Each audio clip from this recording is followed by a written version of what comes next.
Scientists finally revealed the truth about the Titanic. On April 14, 1912, at 11:40 p.m., RMS Titanic had a terrible accident that led to its ultimate demise 3 hours later.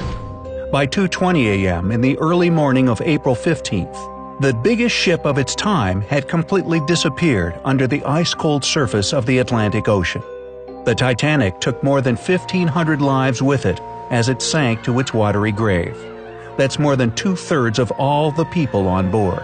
The cause of this horrible disaster, leading to so many deaths, was an iceberg the ship crashed into. Or so we've always been told. But scientists' most recent findings have debunked this theory. In this video, we'll tell you the whole truth that has been buried for over 100 years. At 882 feet 9 inches long, 92 feet wide, 175 feet tall, and with a usable volume of 46,328 tons, the Titanic seemed indestructible. People could walk for miles along her myriad passages and decks. Even the ship's officers needed over 2 weeks to remember their way around this huge construction. The Titanic had 4 massive smokestacks. Each of them weighed 60 tons, and they extended 81.5 feet above the deck. Such an impressive height was necessary to avoid covering the passengers in 100 tons of soot blown off daily. The smokestacks were placed at a 30-degree angle to look even more astonishing and imposing. No less awe-inspiring was the cost of the ship. Its construction demanded $7.5 million. If we take into account modern exchange rates and inflation, in 2016 they would be paying $166 million. Surprisingly, it would turn out cheaper than the production of the world-famous movie Titanic in 1997, which cost $200 million.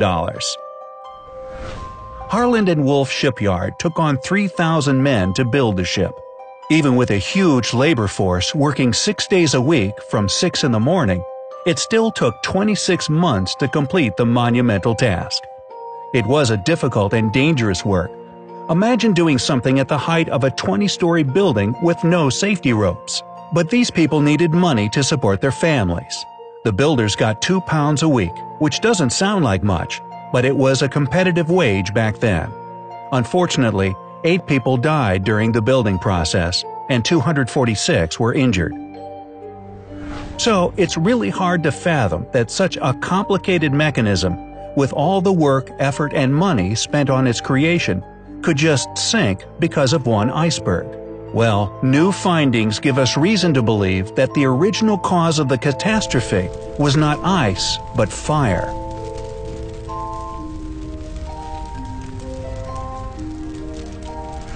Journalist Sana Maloney has been studying the fate of the Titanic for more than 30 years.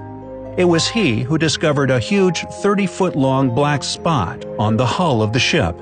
He noticed it after examining a photo taken before Titanic's departure. The journalist got hold of an album of previously unpublished photographs that showed the construction of the ship and the preparations for her first and last journey. The fire had to have been burning for 3 weeks at a very high temperature before somebody noticed it. Metallurgy experts are sure that such conditions could have easily weakened the metal, reducing its strength by as much as 75%. That's why the iceberg didn't have any problems tearing a hole in the side of the ship. If not for the fire, it would have been impossible. But the fact that the iceberg hit exactly the spot with the compromised metal is one of the incredible links in the chain of the Titanic's tragic what-ifs. The management of the project knew about the fire and the fact that the ship shouldn't have set off on that fateful voyage. But it would have meant bankruptcy for the ship's owners. The thing is that at the time, miners all over the country were on strike, so there was no coal to sustain the Titanic. But the tickets had already been sold out, and other ships had been canceled since everybody wanted to be the first to sail on the largest ship known to mankind. That's why the owners of the Titanic bought all the coal they could find, and even the coal from other ships. Canceling the trip seemed out of the question. So, to conceal the truth, the ship was turned in such a way that the marks from the fire faced away from the docks toward the sea. Therefore, the passengers couldn't see them. Thus, the journey began. The interior of the Titanic was based on that at the Ritz Hotel in London. The grand staircase went down 7 out of the 10 decks on the ship. It was decorated with paintings, bronze cherubs, and oak paneling. The facilities for the first-class passengers included a swimming pool with heated water, a Turkish bath, a gym, a squash court, and a beauty salon. Ladies could even order a stylist to help them get ready for dinner. They had an onboard newspaper called the Atlantic Daily Bulletin. There was even a special place for first-class passengers' dogs. The pets were fed, taken for walks, and could even be trained during the voyage. The meals for the first class included 13 courses, each with its own wine. They were a big occasion, lasting about 5 hours. There were 1,500 bottles of wine, 20,000 bottles of beer, and 8,000 cigars. Yet, there were no binoculars. Why is this fact worth mentioning? Because having binoculars could have saved the Titanic. Here is another tragic coincidence in the chain of unfortunate events. There were no sonar systems in those times, so to detect threats ahead of a liner, special people kept watch using binoculars. But the binoculars on the Titanic had been locked away in a special compartment.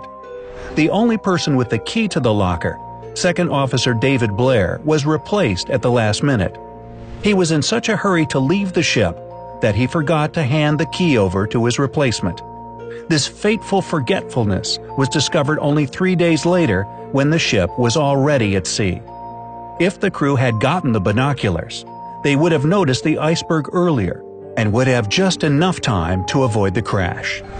Perhaps the crash could also been avoided if the ship hadn't been breaking the speed limit. They were falling behind schedule, and this was unacceptable as it could ruin the Titanic's reputation.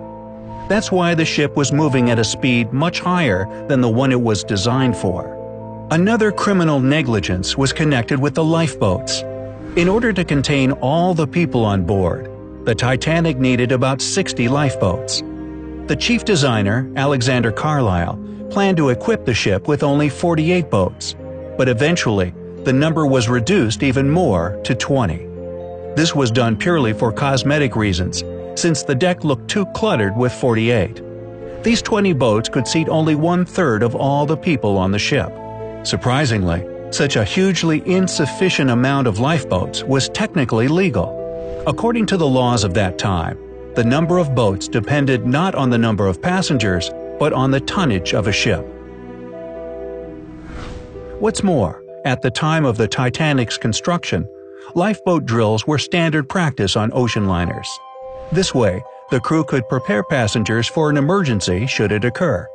But this type of drill never took place on the Titanic. Captain Edward John Smith canceled the drill scheduled on the morning of the day the Titanic sank.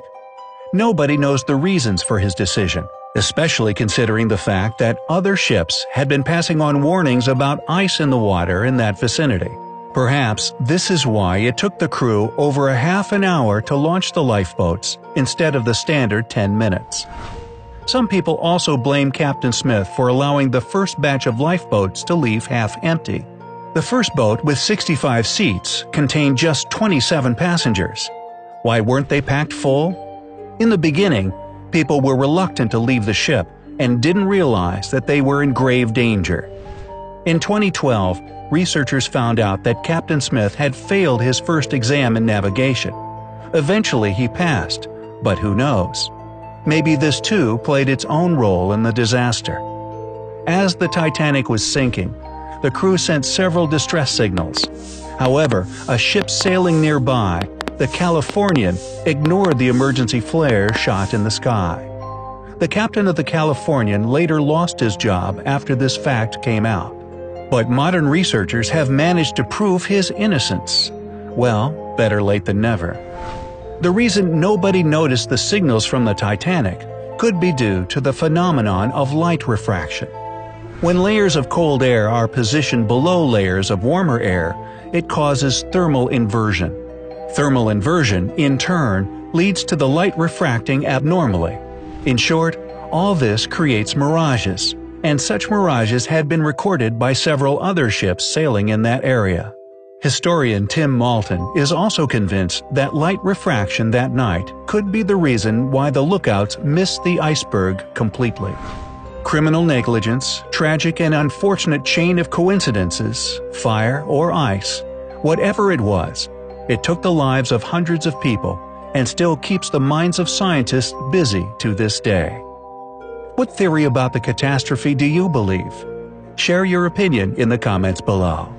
If we've opened your eyes to one of the mysteries you've been puzzling over, give us a thumbs up. If this video gets 15,000 likes, we'll tell you about the mystery of the Mariana Trench. To see more mind-boggling videos, subscribe to our channel and stay with us on the bright side of life.